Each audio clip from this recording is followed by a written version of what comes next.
Now development of placenta. Placenta का development कैसे होता है? तो प्लेसेंटा के डेवलपमेंट को एक बार पहले एक्सप्लेन किया जा चुका है। प्लेसेंटा के डेवलपमेंट में maternal part and embryonic part दोनों पार्ट्स ही पार्टिसिपेट करते हैं। मैटरनल पार्ट जो पार्टिसिपेट करता है वो होता है यूटेरस का एंडोमेट्रियम। तो यूटेरस जो है जहाँ पर इम्प्लांटेशन होता है, जो ब्लास्टुला है वो जो आके अटैच होता है यूटेरस से, तो उसकी कौन सी सबसे अंदर की जो लेयर होती है एंडोमेट्रियम, वहाँ से अटैच होगा।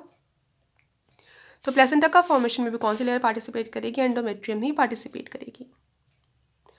अब एंडोमेट्रियम इसके बेसिस पे अपन देखें कहाँ से अटैच हो रहा है, कहाँ इम्प्लांटेशन हो रहा है। इसके बेसिस पे जो एंडोमेट्रियम है उसको अपन पार्ट्स में डिवाइड कर सकते हैं। तो कितने पार्ट्स हो जाएंगे एंडोमेट्रियम के? 3 पार्ट्स हो जाएंगे, decidua basalis, decidua capsularis and decidua parietalis. तो ये देखो, ये है ब्लास्टुला,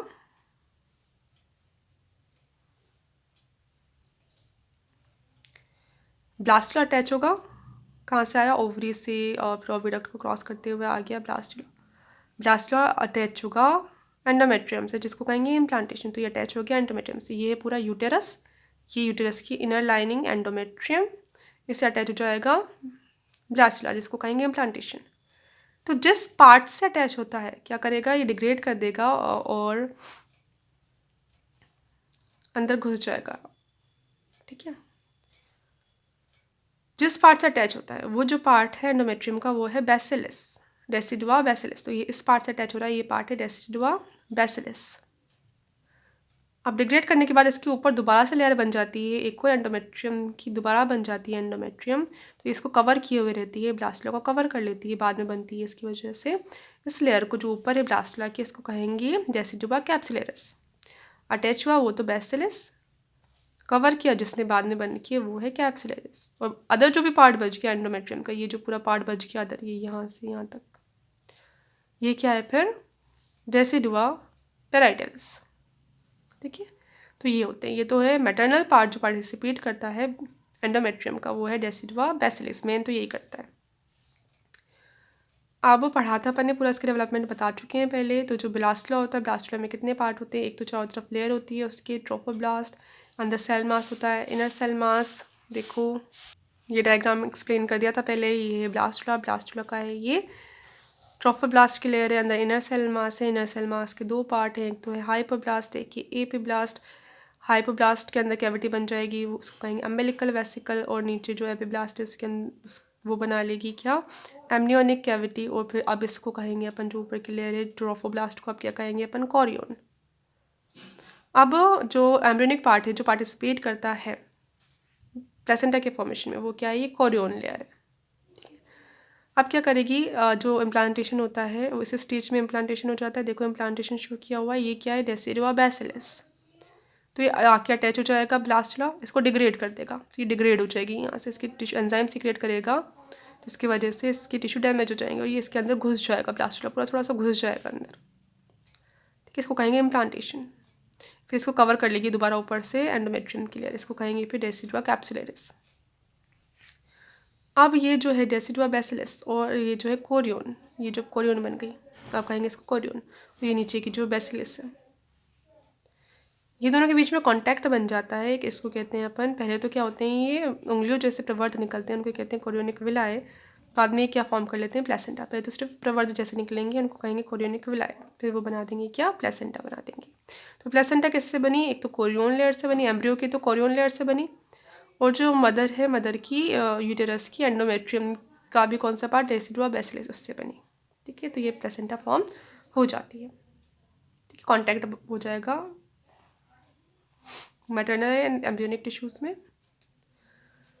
और ये जो थी, ये थी अम्बिलिकल वेसिकल, ये थी एमनियोनिक कैविटी। अम्बिलिकल वेसिकल को ही क्या कहते हैं? बर्ड्स वगैरह में योग सेक भी कहते हैं। ठीक है, अम्बिलिकल वेसिकल कह सकते हैं या योग सेक कह सकते हैं। ह्यूमंस में तो योग सेक नहीं कहते हैं, अम्बिलिकल वेसिकल ही कहते हैं। बाकी अदर जो होते हैं मेगा ग्लेसिथल जो एग्स होते हैं जिनके अंदर एम्ब्रियो डेवलप होता है, जैसे बर्ड्स है, रेप्टाइल्स है, उनमें क्या कहते हैं? फिर योग सेक कहते हैं। एमनियोनिक कैविटी है। ठीक है, कोरियोन। इसके अलावा एक और बन जाता है एलेंटोइस, एक और इसमें चैम्बर बन जाता है, पाउच एलेंटोइस वो भी होता है एक, है ना। इसमें शो नहीं किया हुआ अभी। तो देखो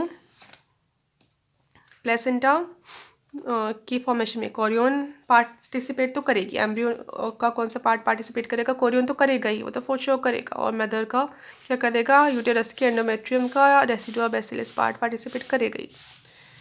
इसके अलावा कोरियन के अलावा एम्ब्रियो का कौन सा पार्ट पार्टिसिपेट कर रहा है, तो उसकी बेसिस पे जो प्लेसेंटा है वो 2 टाइप्स की हो सकती है। कौन कौन सी हो सकती है, कोरियो विटिलाइन प्लेसेंटा या कोरियो एलेंटोइक प्लेसेंटा। अब देखो डायग्राम में शो किया हुआ है, ये है एम्ब्रियो। एम्ब्रियो किसके अंदर होता है, एमनियोनिक कैविटी के अंदर होता है। ठीक है, एम्ब्रियो है, इसकी एम्ब्रियोनिक कैविटी है, ये सबसे बाहर कोरियन की लेयर है। और ये एम्बिलिकल वेसल, उल्टा डायग्राम है, पहले अपन ने उल्टा कर दिया पहले वाला डायग्राम को। ये है योग से क्या एम्बिलिकल वेसिकल कहते हैं जिसको ह्यूमंस में। और एक और पाउच बताया था कौन सा, एलेंटोइस। तो एलेंटोइस योग से क्या एम्बिलिकल वेसिकल और एम्ब्रियो को घेरे हुए कौन सी कैविटी, एमनियोनिक कैविटी, और सबसे बाहर कोरियन है। तो कोरियन तो बनाएगी ही प्लेसेंटा, कोरियनिक विलाय बन जाएंगे, इससे अल्टीमेटली प्लेसेंटा बनेगी। इसके अलावा क्या पार्टिसिपेट कर रहा है, किसके पास से, ये योग के पास से या फिर एलेंटोइस के पास से। इसके बेसिस पे कितने टाइप की हो सकती है प्लेसेंटा, कोरियो विटिलाइन या कोरियो एलेंटोइक। तो योग के पास है तब तो क्या कहेंगे इसको, कोरियो विटिलाइन। तो ये वाली कौन सी, कोरियो विटिलाइन। और अगर प्लेसेंटा कहाँ बने, एलेंटोइस के पास बने, तब इसको क्या कहेंगे, कोरियो एलेंटोइक प्लेसेंटा। ठीक है, तो योग से प्लेसेंटा भी कहते हैं, क्योंकि क्या कहते हैं अपन, विटिलाइन किसके लिए आ रहा है, योग के लिए, योग को कोरियन मिलके बनाते हैं। ठीक है ना। प्लेसेंटा के फॉर्मेशन में कोरियन और योग जो हैं वो पार्टिसिपेट करते हैं। ऐसी प्लेसेंटा जो होती है वो वास्तविक नहीं होती, ये वास्तविक नहीं है। ठीक है ना, छोटी होती है कंपेरेटिवली। किसमें बनती है, मीटाथीरियन मैमल्स जो हैं, जैसे डाइडेल्फिस, मैक्रोपस, इनमें। डाइडेल्फिस कौन है ये, मेटाथीरियन मैमल्स में कौन आते हैं, जो मार्सुपियल्स होते हैं, जो पाउच होता है जिनके अंदर, जैसे कैंगरू है, पॉसम है, वो तो पॉसम और कैंगरू, मैक्रोपस कैंगरू और डाइडेल्फिस पॉसम, इन दोनों में ही वाली होती है। ठीक है ना। फिर है कोरियोनिक प्लेसेंटा। कोरियोनिक प्लेसेंटा है ट्रू प्लेसेंटा, यही है मेन जो हायर ऑर्गेनिजम्स में होती है। यूथीरियन मैमल्स में होती है। मैमल्स कितने टाइप के होते हैं, प्रोटोथीरियन, मेटाथीरियन, यूथीरियन। प्रोटोथीरियन तो एग लेंगे, उनमें तो प्लेसेंटा होगी नहीं। मेटाथीरियन कैसे हैं, पाउच, उनके अंदर पाउच के अंदर डेवलपमेंट होता है, बॉडी के अंदर नहीं होता, कहाँ के अंदर डेवलपमेंट होता है, बाद में थोड़ा सा तो बॉडी के अंदर हो जाएगा, इसलिए प्लेसेंटा होती है छोटी सी। इसके बाद का कहाँ पर होगा, पाउच के अंदर, जैसे कैंगरू में जो पाउच होता है उसके अंदर डेवलपमेंट होता है फिर बाद में। तो इसमें प्लेसेंटा फिर कौन सी होती है, कोरियो विटिलाइन प्लेसेंटा।